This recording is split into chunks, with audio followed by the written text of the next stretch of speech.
Nah, ini alhamdulillah di Indonesia kelihatan kan banyak yang miskin, banyak yang susah. Tapi selagi mereka masih sholat, tuh keinginan mencari halal itu masih tinggi. Kayak apa kita di tengah kota, jauh dari anak istri, jauh dari tetangga. Biasanya kalau orang jauh dari anak istri, tetangga kan sakar PDW. Tapi yang soleh masih banyak, sudah jauh dari keluarga tetap lurus. Loh, kalau yang dekat lurus kan wajar, konangan wong akeh kan. Ini sudah jauh masih lurus. Nah, ini nggak lepas dari barokahnya surat apa? Surat Fatihah tadi. Jadi karena ada surat yang menjamin pelafalnya atau qailiha terbebas dari api neraka. Wa qalat as-sayatinu lahu is ayyusa'in ta'muruna ya maulana. Faqala lahum idhabu wajtahidu hatta tukhfilu qulubahum hatta la yaqulu hadhihi surah. Lalu kita gimana, jari para setan begitu. Lalu kita gimana? Terus kata iblis, sudah bikin mereka lupa sehingga tidak baca lagi. Selagi masih baca kita pasti keok. Jadi kalau sampean sudah jarang baca Fatihah itu berarti sudah bagian dari kemenangan apa? Iblis. Jadi kalau sampean sudah jarang baca Fatihah itu berarti bagian dari kekalahan Anda, kemenangan iblis. Masih sering baca? Alhamdulillah. Berapa kali? Pertama kali sholat. Terus apa lagi? Ya, kalau ngajarin itu juga saya itu juga. Kok 5 kali tok itu? Berarti pas sholat fardu tok itu? Enggak 5 kali itu mendingan itu 17. Kamu itu ngitungnya jangan 5 ini. 5 waktu aja. 5 waktu itu berarti lumayan lah. Berapa? 17 ya? Ya. 17 ya? Ya. 17, tapi kalau makmum tuh sering separuh kan, apalagi makmum terawih. Ya kan? Makmum terawih itu bacanya Fatihah ada yang sempurna enggak ya? Ya enggak lah. Baru alhamdulillah rabbil alamin ruko ikut ruko ini gitu. Makmum kan yang terawih teman. Kalau terawih jarang sempurna ya. Fatihahnya itu. Kan imam sudah ruko. Kamu bacanya Fatihah sampai mana tuh? Baru setengah ya. Ya paling pas terawih aja kan enggak sempurna ya. Apalagi kalau imamnya sing kilat tuh waduh malah. Nah, ketika Fatihah itu sebegitu keramatnya, sebegitu topnya, itu setan rapat, singkat cerita itu yang tadi dipimpin oleh iblis yang sedang terkapar apa? Terus tadi obatnya nggak ada, cuma dia shock karena ada surat yang turun yang melafatkan itu pasti selamat dari apa? Neraka. Nah, ini gimana saran Anda? Terus sarannya adalah bikin orang-orang itu lupa, tidak baca Fatihah. Nah, ini rapatnya iblis. Idhabu wajtahidu hatta tukhfilu qulubahum hatta la yaqulu hadhihi surah. Kala yuksiru qira'ataha wa la yakunu lahum ajrun wa thawabun bal yakunu lahum adzabun wa iqabun.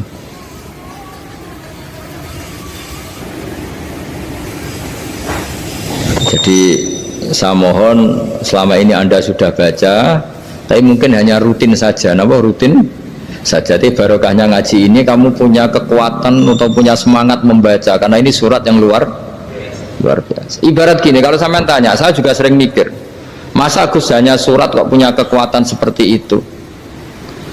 Di dunia ini kata Allah, mulai Nabi Adam sampai kiamat, nggak ada yang bisa menandingi kekuatan kalimah. Kalimah itu kata-kata, nggak ada yang bisa menandingi kata-kata. Misalnya Anda nge-grab berangkat, istri cuek, berangkat cuek, itu beda dengan ketika meskipun satu kalimat, wes Pak, muga-muga dilindungi pangeran, mungkin jenengan selamat, itu menjadi teduh dan semangatnya luar biasa karena kayak mendapat support. Jadi kira-kira kalimat itu hubungannya kita dengan Allah, Fatihah itu seperti itu. Kamu melafadzkan satu kata-kata yang dibenarkan langit bumi, dibenarkan aras, dibenarkan malaikat, dibenarkan semua penghuni di dunia ini. Sehingga itu efeknya luar biasa. Itu seperti gini ya, kamu cerai sama istri, terus nikah lagi katut babon. 10 tahun anak kamu dididik, ibunya benci kamu. Dan memang Anda layak dibenci. Dididik. Dan sampai nggak pernah manggil kamu Pak. Suatu saat kamu tentu rindu kan ingin dipanggil bapak oleh anak kamu. Suatu saat anak ini manggil kamu Pak E. Itu senengnya bukan main, hanya sebuah kata-kata. Makanya kadang-kadang orang itu tanya sama kiai, ijazah lafadz ini gunanya apa sih? Itu ijazah-ijazah itu untaian kata-kata, yang kata-kata ini dibenarkan langit dan bumi dan aras dan para malaikat, sehingga efeknya itu luar. Nah ibarat seperti itulah, kamu melafatkan Fatihah itu melafatkan kata-kata yang dibenarkan Allah dan Rasul dan semua malaikat, semua penghuni langit, maka ini efeknya pasti luar. Nah di sini lah orang-orang dulu itu tahu keramatnya itu, sehingga ketika melawan Belanda, melawan Jepang dulu itu kalimat-kalimat itu menjadi mantra yang luar biasa. Doa yang luar biasa. Tapi di era modern karena orang sudah tidak ngerti itu, dianggap itu mantra, jimat, khurafat, bid'ah, waduh ribet menemal. Sebetulnya tidak seperti itu. Memang kata-kata ini kekuatannya luar biasa. Sama kesakitan hati kamu juga karena itu. Wis ngojek wangilan. Lha Pak di bojo kok kowe gagah tok kere. Wah, itu seling terus mesti. Padahal kalimat itu kan tidak melukai secara fisik, tapi apa kerjanya sesuk sarasa-rasen. Karena terus dengan pengadilan seperti itu kan, ngapain kerja demi perempuan yang seperti ini? Lagi-lagi kata-kata ini luar. Nah bayangkan kalau kata-kata itu adalah kalimat yang diajarkan Allah lewat Rasulnya, lewat malaikat Jibril. Kayak apa kekuatannya itu? Nah, kira-kira Fatihah itu gitu. Kalimat yang baik, kalimatan thayyibah diajarkan oleh Allah dan Rasul. Kayak apa kira-kira kekuatannya? Pasti luar biasa. Wong support yang dikatakan istri kita, anak kita aja luar biasa, apalagi ini support yang diajarkan Allah dan Rasul. Ya makanya saya mohon kalau baca Fatihah, baca kalimat-kalimat thayyibah ketika sholat itu dijiwai. Ya misalnya Rabbana lakal hamdu mil'us samawati wa mil'ul ardi wa mil'u ma syi'ta min syai'im. Engkau zat yang layak dipuji, dan pujian ini memenuhi langit dan bumi. Karena kita tahu nggak ada sejengkal di alam raya ini kecuali di situ ada rahmat Allah. Misalnya kamu bisa lewat sampai rumah saya, kamu mungkin anggap biasa saja. Coba kalau ngalami likuifaksi, tahu-tahu bumi ini ambles, bisa ngelewati yang likuifaksi itu luar. Tanyakan orang pernah ngalami likuifaksi di Sulawesi, itu melihat bumi bisa diinjak gak ambles itu, wah luar. Sama nggak ngalami itu sehingga lewat bumi ya biasa aja. Coba kalau ngalami seperti tidur, ya biasa aja.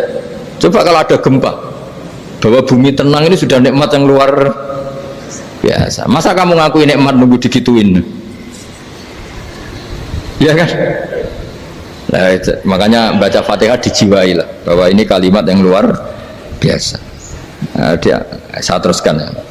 Warwa Muslimun fi sahihihi an Ibnu Abbas radhiyallahu anhuma annahu qala bainama Jibril alaihi salam qaidun dan Nabi itsami anaqidan min fawqih farofa arok saufa qala hada babun minas sama futihal yawma lam yuftaqadhu ilal yawm fanazala minhu malakun faqala hada malakun nazza ilal ardi walam yanzil qattu ilal yawma fasallim waqal abshir binuraini qad uti tahuma lam yu'tahuma nabiyyun qoblak fatihatul kitab wa khawatimu suratil baqarah. Jadi suatu saat Jibril ini jagongan kira-kira gitu sama Rasulullah, tahu-tahu langit itu gemuruh. Langit gemuruh, kata Jibril, terus semuanya ngangkat kepala ke langit. Ini pintu langit baru ini dibuka, yang sebelumnya tidak pernah dibuka seperti ini. Turunlah malaikat, yang malaikat ini pun malaikat spesial, yang nggak malaikat murahan lah kira-kira gitu, yang nggak pernah turun ke bumi kecuali juga saat itu, dengan penyambutan yang luar biasa, dengan semuanya tidak pernah terjadi, hanya karena bahwa surat Fatihah. Jadi ini surat yang luar biasa, pengawalannya lewat malaikat yang spesial, nggak pernah turun di bumi kecuali saat itu, penyambutannya juga nggak pernah seperti itu, baru seperti itu. Jadi semuanya itu spesial. Nah kenapa ini spesial? Karena di situ ada isi puja-puji kepada Allah Subhanahu wa Ta'ala, ada ikrar kita alhamdulillah rabbil alamin ar-rahmanir rahim. Ikrar ini penting. Kalau contoh paling gampang gitulah, kamu punya istri selama ini cerewet terus, suatu saat ngomong, Pak, tak angen-angen rawono wong lanang kayak sampeyan. Wah, itu langsung tidak ada lelaki sebaik engkau. Itu sama senengnya, masya Allah, karena ada ikrar dari seorang istri ke kamu. Nah bayangkan kalau ikrar kita sebagai hamba diakui oleh Allah Subhanahu, maka ikrar ini akan dicatat sebagai kebaikan kita yang kita panen nanti di akhirat, karena ada ikrar. Kita ikrar bahwa alhamdulillah rabbil alamin, kita ikrar ar-rahmanir rahim, kita ikrar maliki yaumiddin, kita ikrar iyyaka na'budu wa iyyaka nasta'in. Ya, sampean misalnya jadi orang Indonesia, ketemu orang Indonesia yang makmur di Jerman, terus lupa Indonesia. Kamu orang Indonesia, enggak, saya enggak orang Indonesia. Mangkel gak kira-kira? Mangkel. Karena salah ikrar kan gitu. Ya, jadi saya mohon jangan anggap kalimat itu hal yang biasa, tapi luar biasa. Nggih, ngoten mawon. Assalamualaikum warahmatullahi wabarakatuh.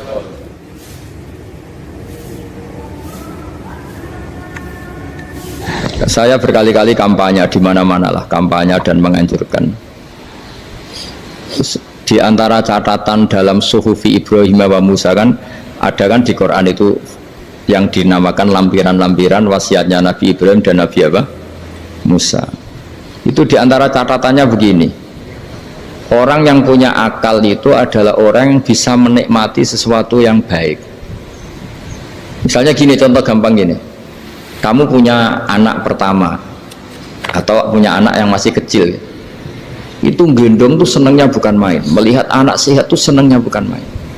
Mungkin saat itu banyak orang yang sedang maksiat dengan perempuan nakal atau dengan teman-teman nakalnya yang nganggap seperti itu tidak nikmat. Tapi andaikan ini ditimbang ya ditimbang, yang maksiat tulan misalnya paling ukuran bahagianya itu 70%. Tapi yang ini, yang nimang anak baru lahir atau masih kecil, corong Jawa ngeloni anak, bisa saja bahagianya itu sampai 100%. Artinya selama ini kesalahan kita adalah nganggap maksiat itu pasti menyenangkan dan taat itu tidak menyenangkan. Makanya saya berkali-kali fatwa, untuk melawan kenikmatan maksiat, orang harus terbiasa menikmati taat, menikmati kebaikan. Jangan kira kita nimang istri nikmat, nimang anak nikmat, ketemu teman yang lama tidak ketemu juga nikmat. Artinya kita akan melewati berjam-jam untuk jagungan sama teman, sama anak, sama istri. Dan itu harus kamu nikmati supaya mengganti tidak berkebutuhan nikmat yang lewat jalur maksiat. Jadi saya mohon sarana-sarana yang menyenangkan itu, yang taat itu kita maksimalkan. Makanya bapak saya tuh sering pesen, kowe nak ngaji sing guyon, sing seneng.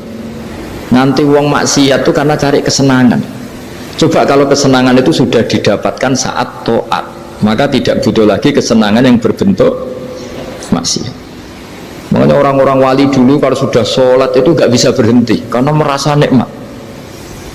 Makanya Nabi pernah ngendikan wa qurratu aini fi sholat, nyaman saya itu kalau sedang sholat. Itu tadi. Bayangkan kalau besok itu pasti mati. Makanya latihannya harus gitu. Bayangkan besok itu pasti mati. Berarti itu hari terakhir kamu. Ya, hari dengan merasa hari terakhir itu kalau kamu maksiat kan malu. Waduh, saya mati pas. Makanya sholli sholata muwaddiin, kamu sholat seakan-akan itu sholat terakhir. Dan bayangkan akhirat itu wa'mal li akhiratika ka'annaka tamutuhu, dan bayangkan akhirat itu besok kamu mati. Sehingga ketemu istri ya seneng karena ini pertemuan terakhir, ketemu anak ya seneng ini pertemuan terakhir, sholat juga tenanan karena ini sholat terakhir. Sehingga kalau mau maksiat tuh takut, jangan-jangan ini kehidupan saya terakhir kok tak pakai seperti ini. Nah, jadi diantara resepnya itu apa tadi? Nganggep ya ibadah itu menyenangkan. Nah, gitu. Pinter.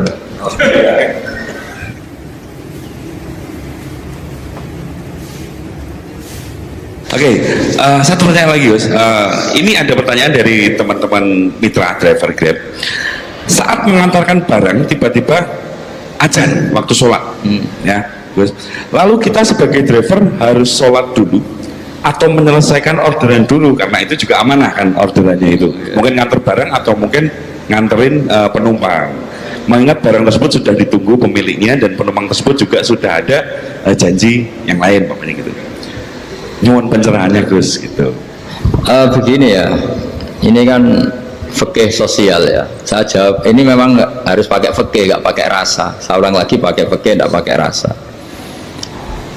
Waktu sholat itu kan banyak ya, diantaranya maghrib dan isya, duhur dan asar, terus subuh sendiri. Ya, ben sampean belajar fikih, orang belajar tasawuf ya.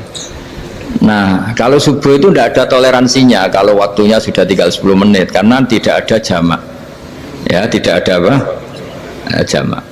Sehingga misalnya kalau kamu ngojek waktu tinggal 10 menit ya harus sholat. Tapi kalau sekedar dengar azan Ya, ini penanyanya kayaknya itu teman kamu, jadi fikihnya kayak kamu, nggak jelas. Adzan itu kan bukan akhir waktu sholat. Adzan itu bukan akhir waktu sholat, tapi awal sholat. Itu tidak harus supir Grab, tidak harus supir Gojek. Meskipun kamu makan ada adzan ya teruskan saja, kan tidak akhir waktu sholat. Anda menerima tamu, gendong anak, atau sedang nyupir, atau sedang bercengkrama sama teman. Kalau ada adzan ya nggak apa-apa, misalnya diteruskan. Kan bukan akhir waktu sholat. Yang benar-benar ditinggalkan itu kalau waktu sholat misalnya tinggal 7 menit atau tinggal 8 menit. Waktu yang mau tidak mau kamu harus tasarrufkan, kamu peruntukkan injury time ya, ya, injury time ya, gitu aja kok gak tahu ya. Nah, lalu misalnya kalau pertanyaan tadi mestinya kelasnya itu kelas afdoliyah, utamanya gimana? Kalau wajibnya belum ada karena kan waktunya masih panjang. Jadi pertanyaannya bukan wajibnya tapi sebaiknya, karena ini semuanya belum mendesak kan. Andai kan kamu teruskan nganter barang kan tidak ada jaminan waktunya habis. Padahal kalau kamu memaksa sholat, mungkin citra kamu sebagai supir Grab tidak baik karena dianggap mengabaikan konsumen. Nah, terus kedua menyangkut jarak. Oke, seperti itu. Nah sekarang kalau pertanyaannya dibalik, makanya yang dibalik ini agak ribet. Waktu sholat tinggal 8 menit. Ada konsumen yang minta diantarkan saat itu dan acaranya ke mall happy-happy, maka fatwa kita sebagai ahli fikih ya tantang saja, saya mau sholat dulu, kalau nggak sabar ya silakan cari yang lain kalau acaranya ke mall.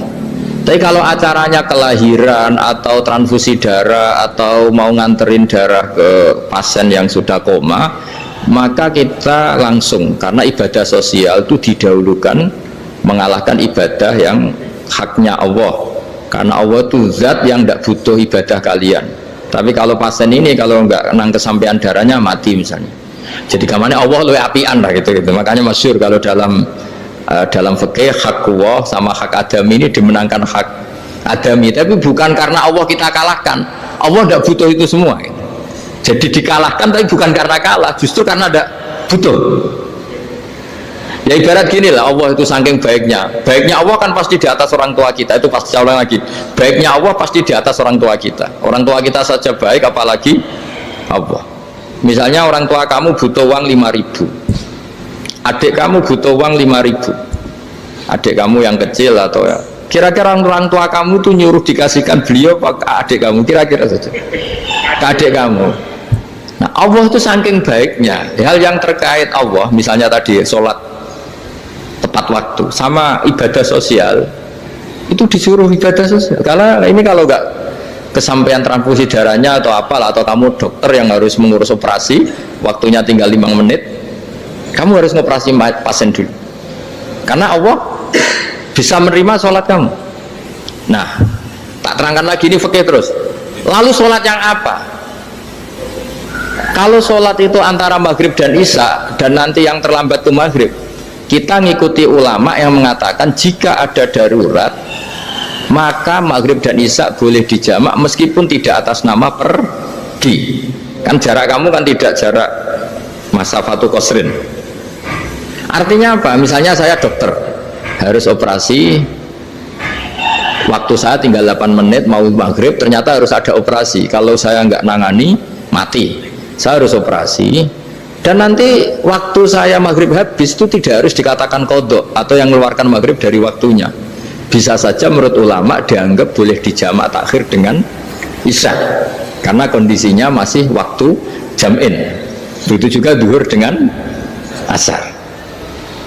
Tapi kalau waktunya itu asar tinggal 8 menit kemudian harus ada operasi, ya kita operasi. Waktu asar kita mundur sampai maghrib, namanya kodok yang dimaafkan Allah. Ya namanya tetap kodok karena asar gak bisa dijamak dengan maghrib. Jadi ini fikih ya. Jadi jawabnya harus jelimet. Jadi saya ulang lagi ya. Tadi kan pertanyaannya dengar adzan.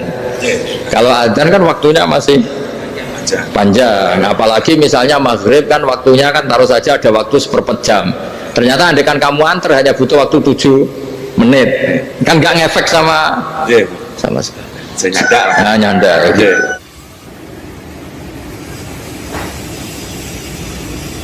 Kalau ada driver dapat orderan food Ya. nganterin makanan, tapi makanannya non halal, itu bagaimana pripun? Nah, makanya itu tadi, kamu tahu betul kalau itu non halal loh.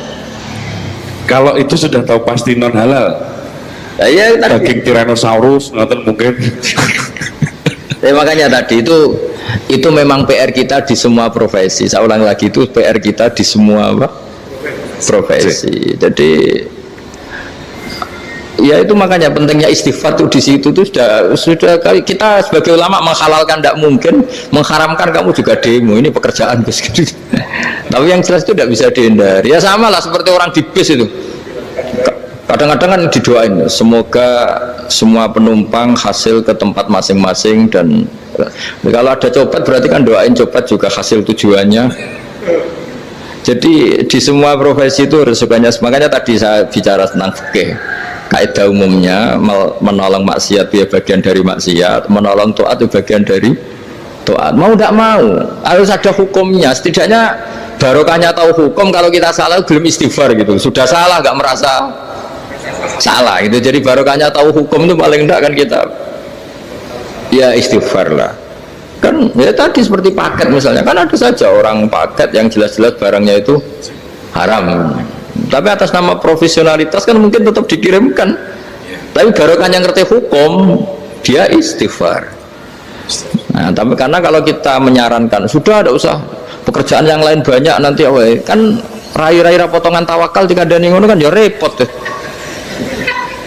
Nah kalau kita kiai guys gak apa-apa, rezeki pangeran sugih. Menurut sampean harusnya ternuntut Gus, saya karena fatwa jenengan saya sekarang miskin, ini gimana pertanggung jawabannya? Ya ribet kan.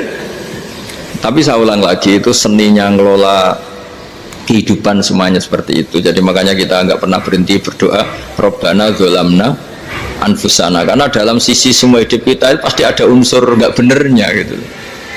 Ya saya ulang lagi, pokoknya kaidah umumnya itu menolong taat itu ya ikut bagian dari taat, menolong maksiat ya bagian dari maksiat. Tapi ya tadi ya kita harus istighfar kan. Cuma tadi yang jelas-jelas maksiat dan kita tidak tajassus. Saya ulang lagi, tidak tajassus itu neliti wong nanti jelimet.